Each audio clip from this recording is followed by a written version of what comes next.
Our parrots are really a hit with the visitors. But we also have some other interesting birds, like our silver pheasant. Mr. Pheasant doesn't really seem happy to see me. It's actually mating season for this guy, so he'll be a little bit more aggressive. Females are always uglier than males. The males are always more colorful, and that's his sound. He's telling me, this is my lady, go away. And hopefully our hen will be sitting on eggs sometime. One kind of bird around here does have eggs now. I'm just walking backwards so that I can always watch them, just in case they try to come over. And if he keeps coming over, he's probably gonna come after you, just where they're nesting. So this is our African crowned cranes, and they are currently nesting. They have 3 eggs inside of their house. So during this time, they will be super protective of those eggs. So you just have to kind of watch them and monitor them, because like that, he's kind of creeping up. He's probably gonna try to reach to the fence and get me. Again, just to make sure that their eggs are safe. I do know that our special royal palm turkey and his mate are laying eggs around here. Why are turkeys here at the zoo? They are the answer to the question, what do you do with a turkey you don't want eaten? Thankfully, this turkey pair has made it just fine through Thanksgiving. Jay's found another broken egg. One of them has probably stepped on it accidentally. What a turkey. And I mean that in the best possible way. At the zoo, we see many kinds of eggs. Lots of different birds lay lots of different kinds of eggs. I've got a peafowl egg here in comparison to an ostrich egg here. I've also got a turkey egg here in comparison with an emu egg. And the emu egg is probably one of the most colorful eggs of all of these birds. The cassowary, also another member of the ratite species, will also have an egg that's very similar in this bluish black color. Different eggs can be laid at different times of year for birds. A lot of times it has to do with how much food is present, where they're at the time. Obviously you want to lay an egg and hatch chicks when food is plentiful. For emus here in this climate, our emus only lay eggs in November or December. So a lot of times the eggs will freeze if they're left outside while the birds are trying to get together a clutch of eggs in order to sit on and hatch. And so here, when the emus lay an egg, we'll pull those eggs and hatch them in an incubator. It takes about 56 days, but it's the only way you can raise them outside in this climate here. Well, the challenge to birds laying eggs as opposed to giving live birth would be essentially the old saying, all your eggs are in one basket. So if a predator comes in, it would completely wipe out all of those potential babies for the year, in which the birds wouldn't again lay until the following year. So birds can lay eggs in nests on the ground. They can build nests up in the air.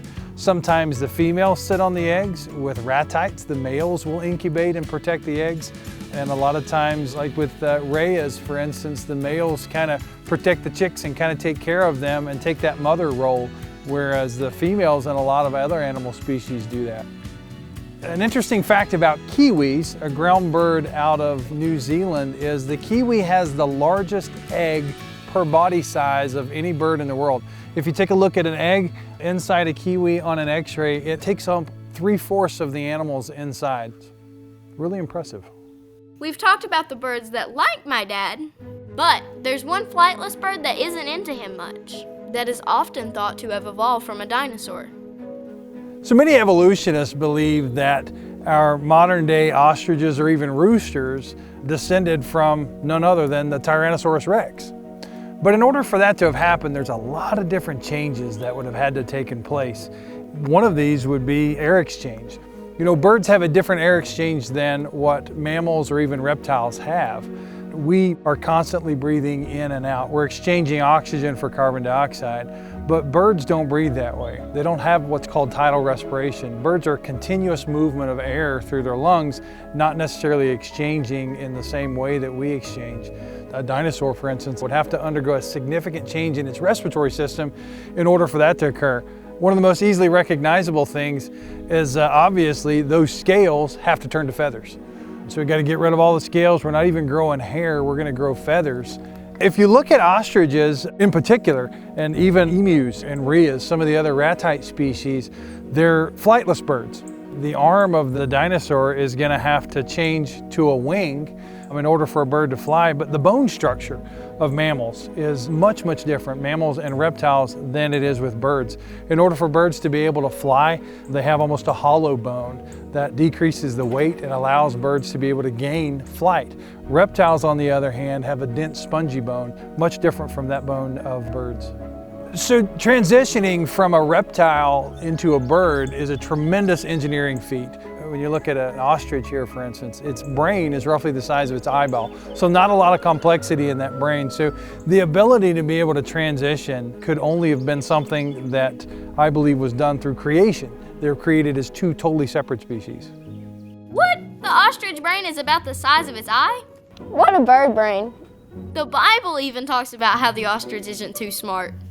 While some birds don't have the smarts, others are just plain ornery, like Hector. So this is Hector the hornbill. So he's quite moody.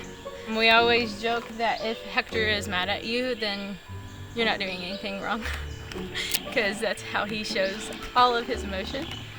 He likes to peck us quite a bit, but he gets upset if you are not talking to him when you're around him. So anytime that we're feeding him or whatever, we try not to talk to guests or anything, because he will get upset with us if we are talking to other people around him. He's also drawn blood before. Of the animals that I've been injured by, just a couple have actually got me, because we do try to stay safe with all of our animals, but Hector one day got upset with me and flew into the side of my head. So I had blood running down my neck and face, but my whole head hurt for a while. So you definitely have to watch the birds. You may not think that they can do any damage, but the birds have been known to draw blood. That bird just has an attitude. Youch!